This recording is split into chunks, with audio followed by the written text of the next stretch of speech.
this is not bad.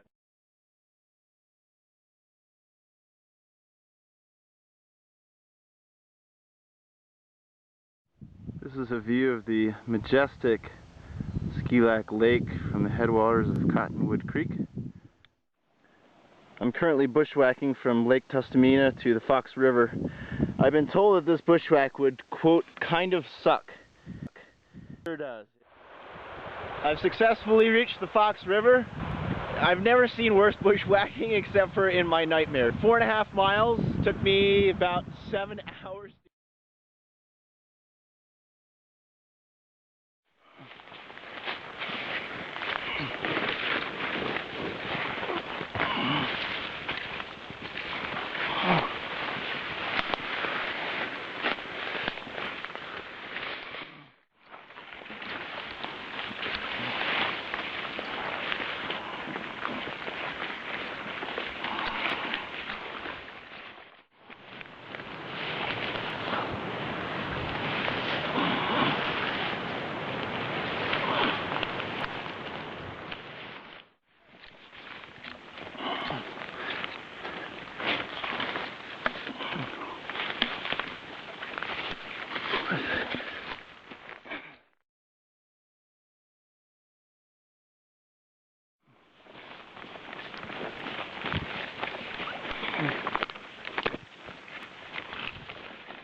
Hey bear!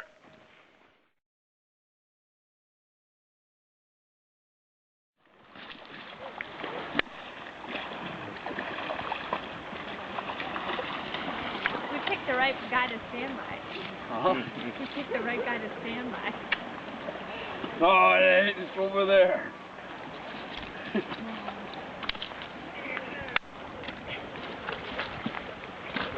Fly. Mouth. Oof.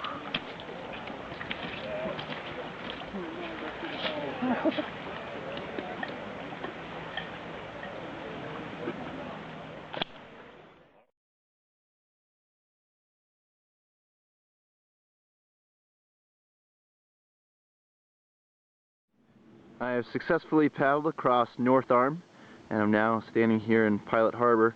The next section coming up is indicative of what's going to be going on for a while now. My next task is to hike over the headlands, to hike up and over that pass right there, and then I'm going to drop down to another arm and cross that one, and then do another headlands and repeat over and over and over again until I get to Seward.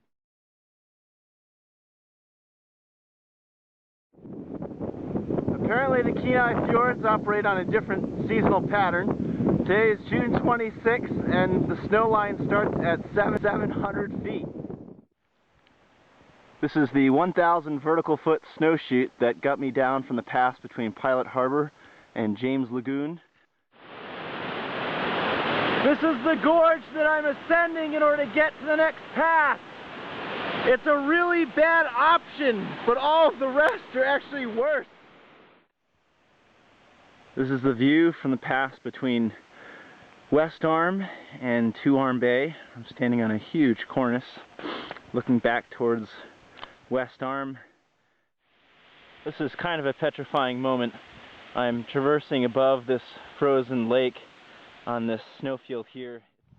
You gotta love this. So I just reached the top of the pass and a black bear wants to reach the same pass. So now there will be a war of wills. Hopefully he just kind of gets out of the way. By the way, this view is amazing, huh? This is McMullen Cove down below me.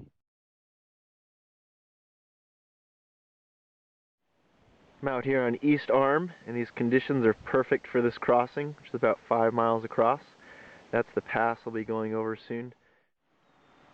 This is absolutely amazing. Apparently the black fly and the mosquitoes just hatched because they are horrific up here. Thankfully I have my trusty head net, so they're not getting to my face, but they are getting down my arm sleeves and up the back of my jacket. I'm going to put in now. I'm out here in Two Arm Bay,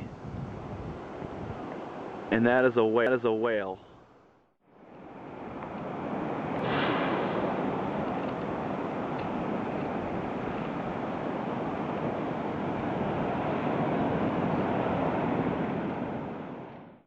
Turning north, we can also see Northwestern Lagoon. What's interesting about Northwestern Lagoon, there are 3 huge glaciers that pour out of there, and as of 1908, the terminal moraine for those glaciers was about 200 yards from where I'm floating right now, and now they are way back up in the fjord.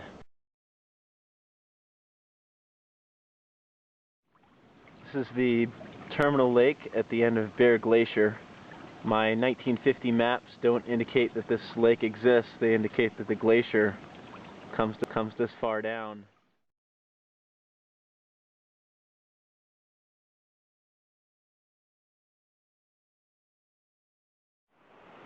This is the Raven Glacier, very close to Crow Pass.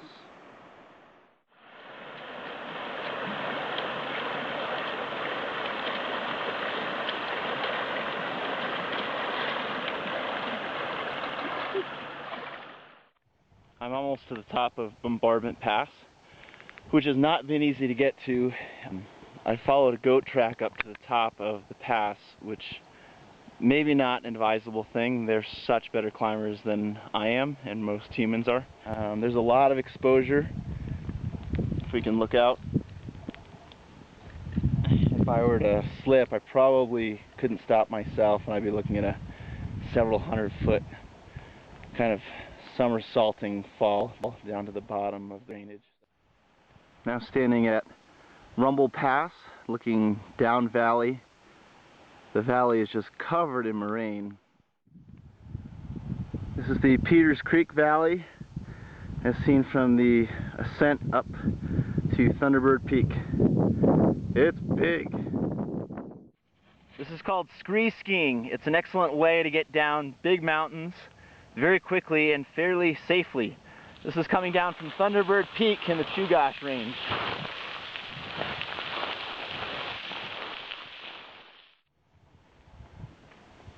Go on, Bear! Get out of here! Get on!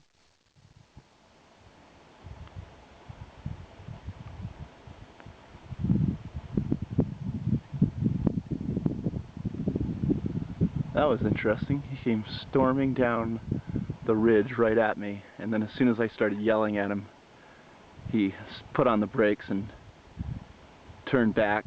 I think he thought I was a mountain goat.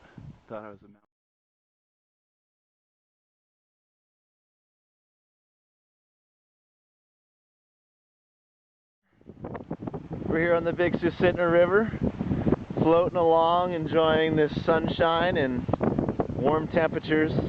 My feet are especially enjoying the conditions right now.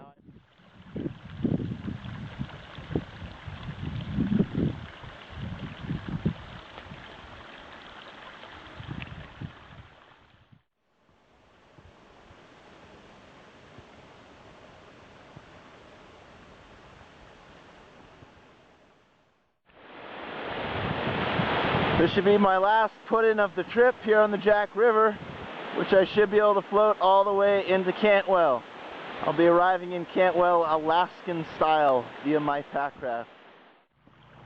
It's certainly not the most climatic of finishes here at the Glen Highway, but I'm here, which means that I successfully reached my finishing point of this trip, 700 miles from Hope to Cantwell, going through Homer and Seward and Girdwood and Palmer, and now here.